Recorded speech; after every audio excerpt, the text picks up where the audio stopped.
उनके ही पसीने की खुशबू है बहारों में। है काश कबूतर हम बन के ही फिरे होते, है काश कबूतर हम बन के ही फिरे होते, है काश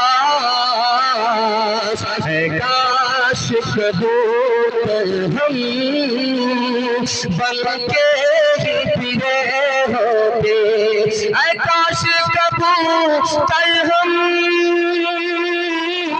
बन के ही फिरे होते, बन के ही फिरे होते उस गुंबद खज़रा के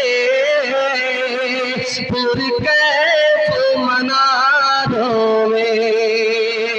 हाथ उठाइए, वादा कीजिए हज उम्रा बाद में करेंगे, सब काम पहले होगा। हाथ उठाइए इंशाअल्लाह। ये देखिए तीसरा पैगाम आपकी खिदमत में तेजी के साथ आ रहा है। मोहब्बत से आप सुन रहे हैं, ज़बान की रफ्तार बता रही है। अल्लाह इस मोहब्बत को सलामत रखे। ध्यान से सुनिएगा। इसी हिंदुस्तान के डॉक्टर अंबेडकर साहब थे,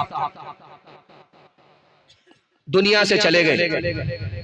जाने से पहले उनकी ख्वाहिश थी कि मैं किसी और धर्म को कबूल करता। मौलाना अली मियां नदवी रहमतुल्लाह अलैह आ गए, हजरत इस्लाम को कबूल कर लीजिए। जनाब वाला डॉक्टर साहब हैं आप, अंबेडकर आपका नाम है, बहुत बड़े आप पढ़े लिखे हैं, आप इस्लाम को कबूल कर लीजिए। डॉक्टर साहब ने क्या कहा, कलेजा मुंह को आ जाएगा, पैर के नीचे से जमीन निकल जाएगी। बड़ी हैरत अंगेज बात है जो आपके सामने में रखने के लिए जा रहा हूं। अंबेडकर साहब ने कहा कि मौलाना आप तो दाढ़ी से चेहरे से लगते हैं मुसलमान, मैं आपका एहतराम करता हूं। कपड़े से आप मुसलमान नजर आते हैं, मैं आपका एहतराम करता हूं। आपकी रफ्तार गुफ्तार बता रही है कि आप आम इंसान नहीं है, मुसलमान हैं, नबी के सुन्नत के अलमबरदार हैं, मैं आपका एहतराम करता हूं, इस्लाम का एहतराम करता हूं, लेकिन कलमा नहीं पढ़ूंगा, इस्लाम कबूल नहीं करूंगा।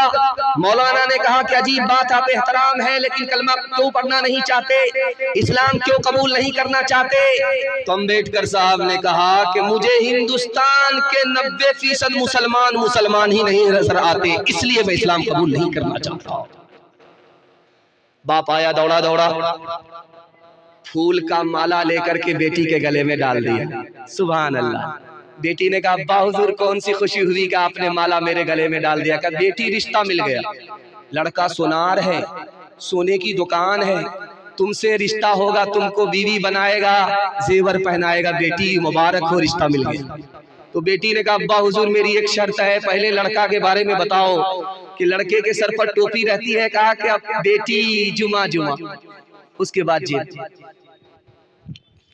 कहा कि बेटी ये बताओ, बेटी ने कहा बाप से अब्बा ये बताओ कि लड़के के चेहरे पर दाढ़ी है, अभी क्या जरूरी है, अभी तो कुंवारा है, शादी भी नहीं हुई, शादी के बाद रख ले। कहा अब्बा हुजूर जब इतना बड़ा मालदार है, सोने की दुकान है, तो हिट किया है, अभी क्या जरूरी है, सब काम पहले, उसके बाद हज, जब रिटायर हो जाएगा, कमर झुक जाएगी, लाठी पर आगा, तब हज करने के लिए जाएगा, धरती का बोझ। तो बेटी ने कहा अब्बा हुजूर मुझको रिश्ता मंजूर नहीं है। कहा कि बेटी तुम पैर पे कुल्हाड़ी मार रही हो, 17 डिबिया तेल जला करके रिश्ता मिला था, तुम ठुकरा रही हो। तो बेटी ने कहा अब्बा हुजूर जिस लड़के के सर पर टोपी नहीं वो खुदा का लिहाज नहीं करता, जिस लड़के के चेहरे पर दाढ़ी नहीं वो नबी का लिहाज नहीं करता, जिस लड़के ने खुदा के घर को नहीं देखा, नबी के रोजे को देखा नहीं, उसको खुदा रसूल का लिहाज नहीं। अब्बा अगर मैं उस लड़के की बीवी बन गई वो मेरा भी लिहाज नहीं करेगा। मुझको सोना नहीं चाहिए, नबी की सुन्नत चाहिए। जिसका लड़का जितना काला होता है उसकी माँ उतना ज्यादा साबुन लगाती है, किसी तरह कालिया गोरा हो जाए, लेकिन वो साबुन तो काला हो जाता, वो कालिया गोरा नहीं होता, क्योंकि आसमान से ही काला आया, कैसे गोरा हो जाए। लेकिन कुर्बान जाइए उस माँ को, उस काले को चौंधरी का चांद समझती है। दरवाजे पर दस्तक हुई, बेटी का बाप निकल कर आया, दरवाजा खोला तो देखा एक जवान खड़ा है, होंठ मोटे मोटे, कोयले की तरह काला, दांत बाहर, उसके ख्याल में निहायत बदसूरत। उसने कहा ओ बदसूरत जवान, तुम मेरे दरवाजे पर दस्तक देकर के क्यों खड़े हो? का तुम्हारी बेटी का हाथ मांगने के लिए। कराची से आ रहे हो, हाफ पागल हो या फुल पागल हो, अपनी शक्ल तो आईने में देख लिया होता। मेरी बेटी खूबसूरत है, तुम बदसूरत हो। मेरी बेटी मालदार है, तुम नौकर चाकर हो, तुमसे मैं रिश्ता कैसे कर सकता हूँ। बेटी सुन रही थी का अब्बा हुजूर मुझको रिश्ता मंजूर है। आपने आने वाले को देखा कि काला है, आपने भेजने वाले को नहीं देखा कि कमली वाला है। ताज़ीम की है जिसने मोहम्मद के नाम की, खालिक़ ने उस पे आतिशे दोज़ख हराम की।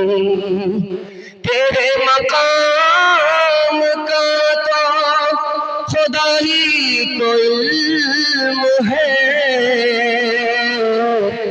जन्नत तो हर जगह तेरे अदना गुलाम की। इस तरह तो बास होंगे दिल बदलते जाइए, तौहीद के सांचे में ढलते जाइए।